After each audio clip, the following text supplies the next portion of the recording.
Welcome to some more remote learning. I'm the tutor in the Math Help Room, and today we're going to be going over more examples and practice problems for the divergence test and the integral test. And this is just to help supplement with your online education.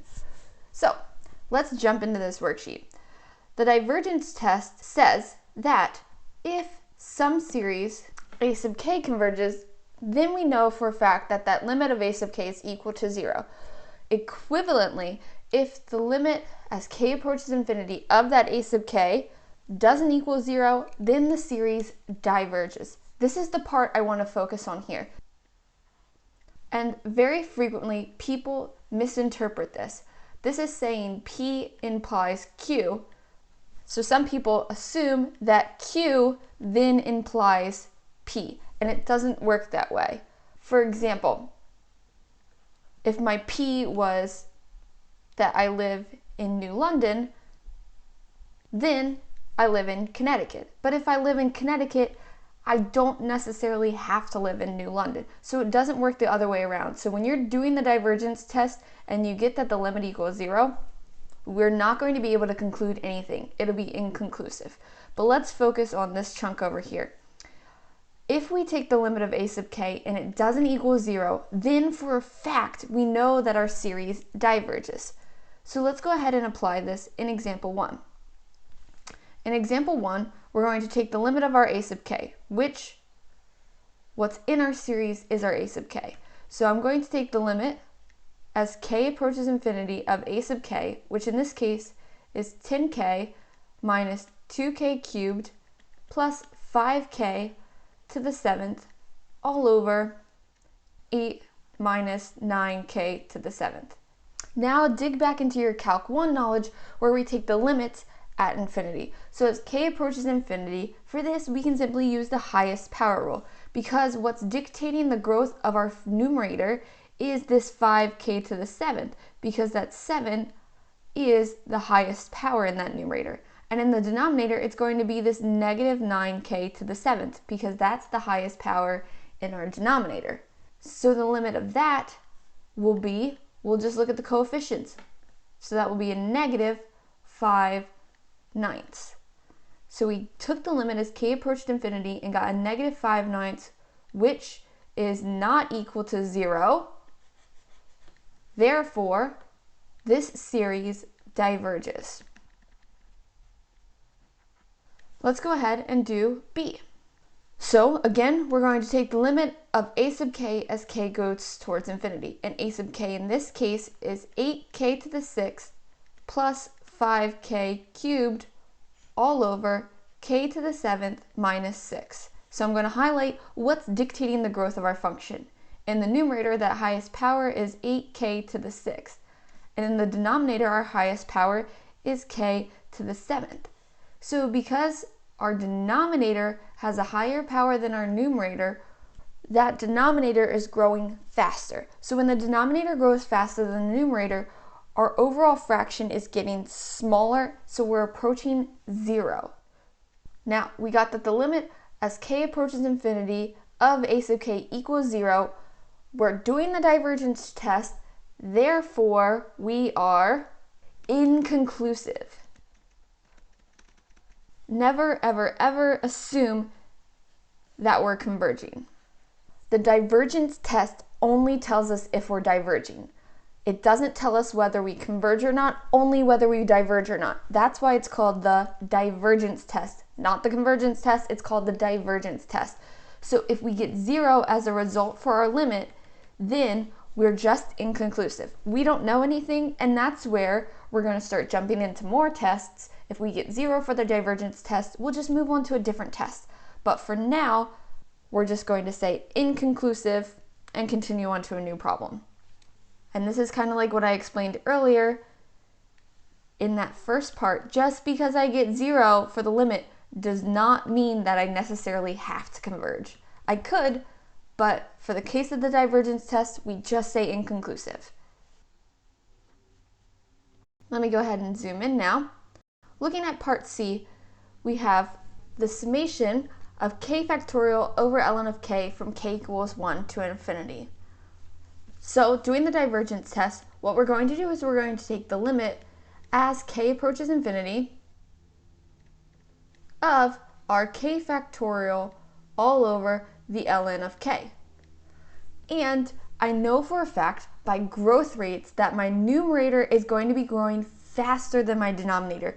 So because my numerator is growing faster, my fraction is approaching infinity, which infinity doesn't equal 0, so by the divergence test, this series diverges. And if you didn't know that k factorial grew faster than ln of k, just go ahead and review that growth rate section in your book. It's just a little table that tells you what functions grow faster than other functions. And that would also be useful in part D, because again, we can use growth rates. When we take the limit as k approaches infinity of k to the k over k to the pi, what grows faster, or a function that grows the fastest, is our numerator. K to the k grows faster than pretty much any other function of k. So because this is growing faster than k to the pi, this overall limit approaches infinity, which doesn't equal 0. Therefore, again, we are diverging. So that's the nice thing about growth rates. It allows you to do the divergence test very quickly in your head. If I were to rewrite this, however, and my series, as opposed to being k to the k over k to the pi, was something along the lines of k to the pi over k to the k, by growth rates, then my denominator is growing faster, so the limit of that would go to 0, and I would be inconclusive. We would have nothing to say because we're doing the divergence test, and when we get 0 in the divergence test, it's like a little red flag, inconclusive, we don't know, so we're going to move on to another test. But for now, all you have to do is say inconclusive when it is. So in part E, 1 over k cubed, right away that limit is going to be 0, right? Because as k approaches infinity, we have 1 over k cubed. Our numerator isn't changing, it's a constant, over something that's getting infinitely larger. Therefore, our overall fraction is going to become smaller, which is going to equal 0. Which, by the divergence test, that tells us nothing. We're inconclusive. So if on a test or a quiz they ever say, hey, use the divergence test, and they give you the option that something converges, just cross that whole thing out right away. If they tell you specifically to use the divergence test, you're never, ever, ever going to say converges. It only tells you if you diverge or it's inconclusive. It's one of those two options. Now, in part F, we have 1 over k. So we're going to take the limit as k approaches infinity of 1 over k, which is also equal to 0. Therefore, by the divergence test, it's inconclusive. We don't know what this series is doing. However, in part E and part F, there's another test that would help us easily solve for whether that series converges or diverges. And this test is called the integral test. So let's move on to that next page. In the integral test, as long as it's something that's easy to integrate, it's positive, continuous, and decreasing, then we'll just go ahead and integrate it. And then that will tell us whether we're diverging or converging. And it'll always give us an answer. That's why the integral test is such a powerful test. Because as long as we can integrate, we'll always know exactly what's happening. We're never going to get something that's inconclusive. Other tests that we're going to introduce later, you can also get things that are inconclusive. Like, for example, in the next couple lessons, we'll go over the root and ratio test. If you get 1 for that limit, inconclusive. The divergence test, if you get 0, inconclusive. The integral test is never going to have something that's inconclusive. So it's a pretty powerful test. Let's go over what we need in order to perform the integral test. First of all, we need it to be continuous, positive, and decreasing. As long as we're continuous, positive, and decreasing, and it's easy to integrate, then we'll go ahead and integrate it. So a sub k is just going to be some function of k, and then we integrate it from whatever that starting value is to the end value. So from 1 to infinity, if k starts at 1 and goes to infinity. So let's jump in to this next part that says, let's try part F from above. Remember in part F from above, when we took the limit of this using the divergence test, we got that the limit of 1 over k as k approaches infinity equals 0, which is technically inconclusive. But I know for a fact, even though we got inconclusive for the divergence test, I know that this series diverges. First of all, it's a p-series with a value of 1, so we know right off the bat that it diverges. And this is one of those special series called a harmonic series, but it's really cool because we can show with the integral test that even though we got 0 for the divergence test and inconclusive, this still diverges. So even though the divergence test didn't tell us anything about this series, the integral test tells us that it diverges. So what we can do, we have to show that it's continuous, and I'll go ahead and make this little checklist. 1, we're going to show that it's continuous. Then we have to show that it's positive, and then from there, we're going to show that it's decreasing. Now, if we're looking at part 1, continuity, the only thing that would make 1 over k not continuous is if k equaled what? Well, k cannot be 0. And 0 is not in the interval, or is not in the domain of what we're plugging in. So k can't be 0 and 0 isn't in the interval, so we know we're continuous over the course of this function. Next, we have to show that it's positive, which is another easy thing to show because we're only plugging in positive k values and 1 over k is positive. So we have a positive 1 over k, we're set because we're only plugging in those positive values. And then decreasing, well, we just have to show that a sub k plus 1 is going to be less than a sub k. So the next term in our series is going to be less than a sub k. So a sub k plus 1 is if I plugged in k plus 1 for k. So I'm going to plug in 1 over k plus 1, and that is indeed less than 1 over k. Because k plus 1 is greater than k, our overall fraction is going to be smaller. So we showed that it's decreasing. The other way I like to show that something's decreasing is using a little bit of Calc 1. Remember, if a function's decreasing, that means that the slope, or the derivative, is negative. So what I'm going to do is take the derivative. So the derivative with respect to k of 1 over k, which 1 over k is like k to the negative 1. So this is going to become a negative k to the negative 2 when I take that derivative. Or writing that as a positive exponent, negative 1 over k squared, which I'll go ahead and highlight my negative sign. We are indeed negative, therefore we're decreasing. So since we've showed steps 1, 2, and 3, now we'll just go ahead and integrate. So we're going to take the integral from 1 to infinity of 1 over k with respect to k. Now when I'm doing this integral, this is an improper integral. So I'm actually going to take the limit as, I'm going to label this as some variable. So I'm going to say as b approaches infinity of 1 to the b of 1 over k dk. So if you need a quick review on improper integrals, go ahead and find a video or look back at your notes. So now I'll go ahead and integrate. So I'm going to have the limit as b approaches infinity of, when I integrate 1 over k, that's the ln of k. So I'll get the ln of k from 1 to b. Now going ahead, I'll scroll down a little bit more. What I'm going to do is I'm going to take the limit as b approaches infinity of, I'm going to plug in my upper bound of b, so that's going to be the ln of b minus, plugging in my lower bound, the ln of 1. ln of 1 is 0, so that will go away.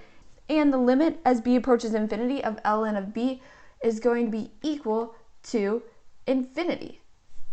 So we get that our integral goes towards infinity, or our integral is infinity, and because our integral is infinity, then they both diverge, because whatever happens to my integral, if I get a finite number, then both my integral and my series converge, whereas if I get an infinite result for my integral, then I know that my original series. So again, summarizing, if I get infinity for my integral, I know that my series also diverges. Whereas if I get a finite number for my integral, I know that my series converges. The caveat of that, though, is that just because we get a finite number doesn't mean that's what it converges to. All we know is that it converges and we're done. So, because I got infinity, therefore my original series is going to diverge. And again, we can confirm this with, well, it's a p-series with a p-value of 1. So we know that that diverges. And even though for the divergence test we got that we were inconclusive, we still got something that diverged. That's why if the limit ever equals 0 for the divergence test, you cannot say that it converges, because here's that perfect case where I got inconclusive for my divergence test, except my series still diverged. So let's move on to example 2, where we're going to be applying this integral test. So in the case of this, I just have to show that it's continuous, positive, and decreasing. So continuous is going to be my first check, and the only thing that would make this not continuous is if k to the third plus 5 was equal to 0, which occurs when k to the third is equal to a negative 5. But note, we're not plugging in negative values, so I'm never going to have my denominator equal 0. So k cannot be equal to the cube root of a negative 5, because if that was the case, then if I cubed that, I'd get a negative 5 plus 5 would equal 0, which is not possible. Therefore, we're continuous. We're only plugging in those positive values, so we're never going to get a negative for this term, and our denominator will never be equal to 0. So that's another way you can phrase it, is we can just say, hey, our denominator is never going to be 0.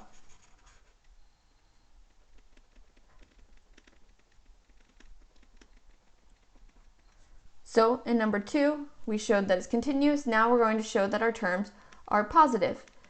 And again, the way I like to do this is, well, we're plugging in positive terms to a positive number, so we're always going to be positive.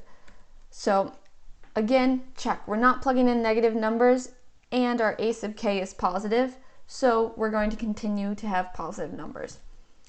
And step 3, decreasing. This is the trickier one to show, but the way to do that is just to take the derivative.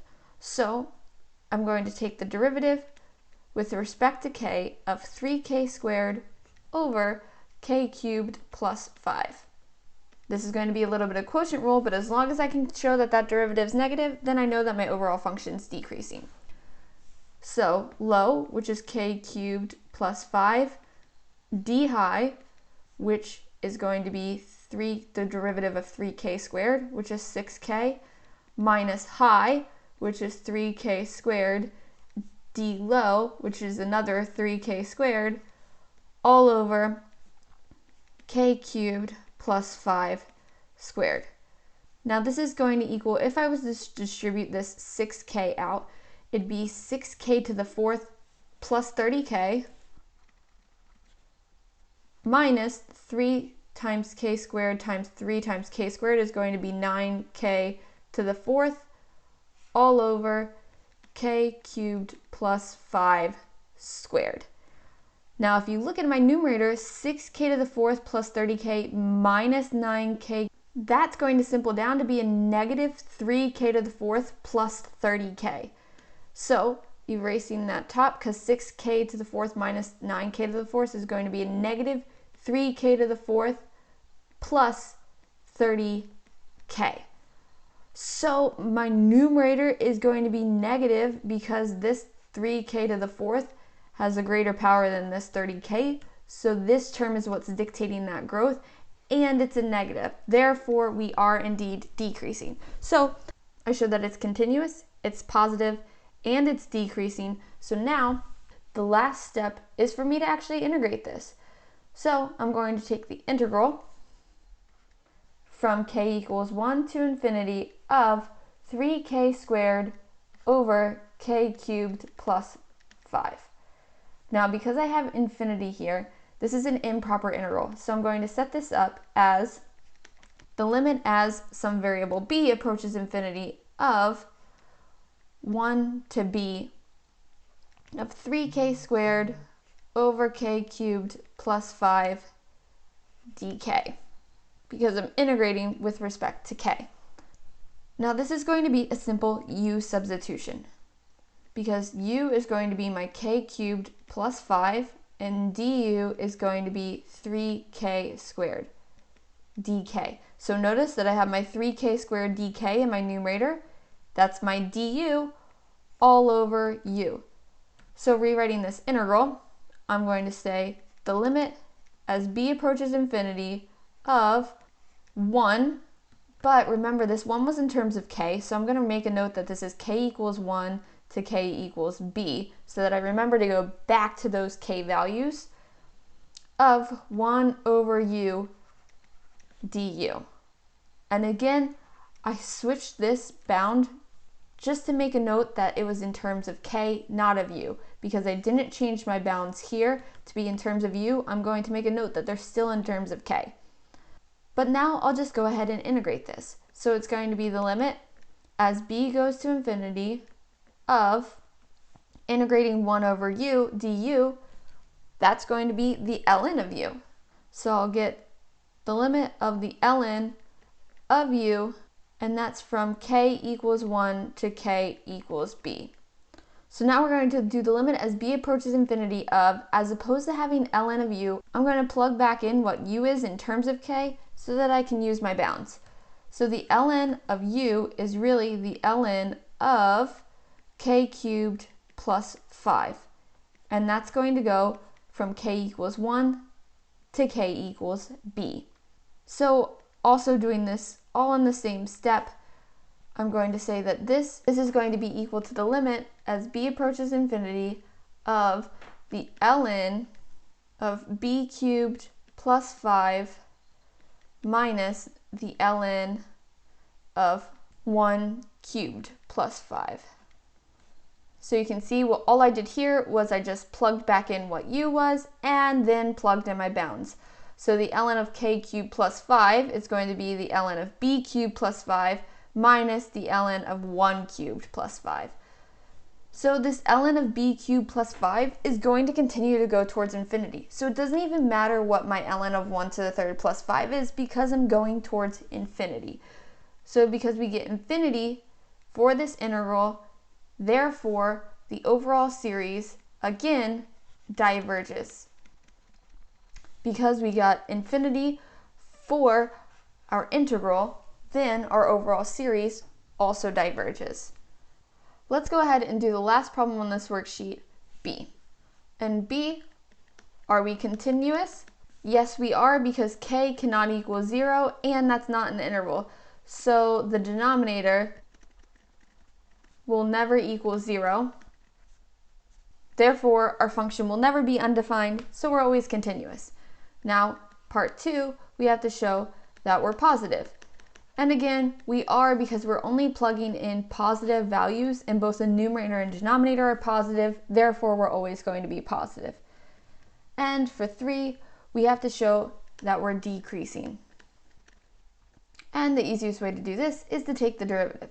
So d dk of the ln of k over k. Now low d high minus high d low all over low squared, doing some quotient rule. Low is going to be k, d high is going to be 1 over k, minus high, which is ln of k, d low, which is 1, all over low squared, which is k squared. Note that k times 1 over k, that quantity goes to 1. And we're subtracting the ln of k. So 1 minus the ln of k all over k squared, that's going to be negative because k is continuing to grow, and because 1's just a number, what dictates the growth of our numerator is that ln of k. So we're subtracting that ln of k, therefore our overall derivative is going to be negative, so we're indeed decreasing. Now we're going to integrate. So going from 1 to infinity of the ln of k over k with respect to k. So again, improper integral, so I'm going to set up the limit as b approaches infinity of 1 to b of the ln of k over k with respect to k.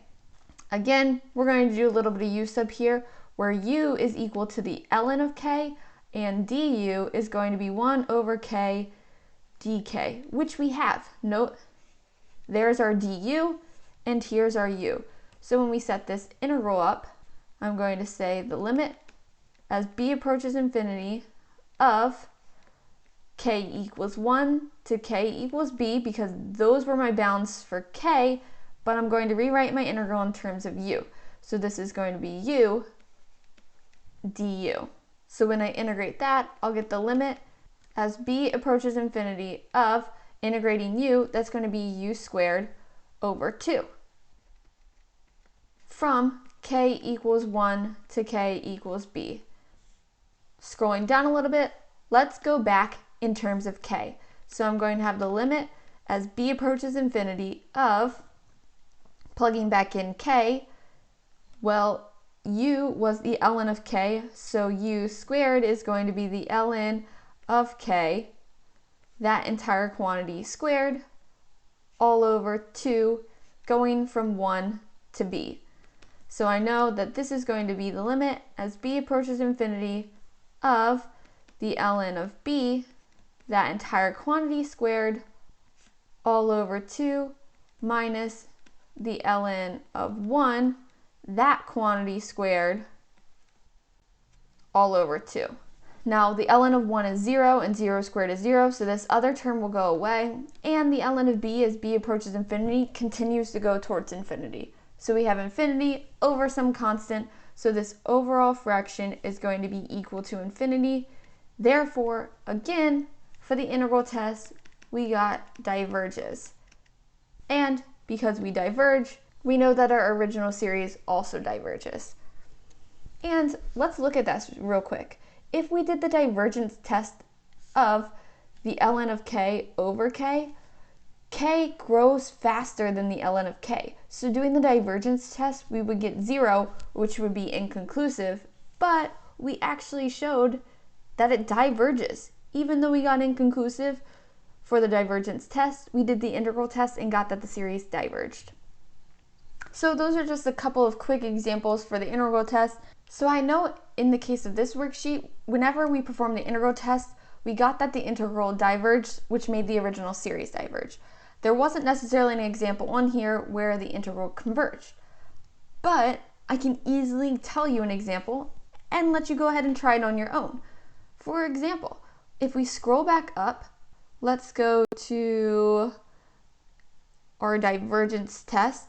Let's look at one of the other ones where we got that the test was inconclusive, and that was in part E. 1 over k cubed, when we do the divergence test, we get that it's inconclusive. But I know for a fact that this is a p-series with a value of 3, and because that p-value is greater than 1, I know that this series converges. On a scratch piece of paper or somewhere in your notes, go ahead and do the integral test with this.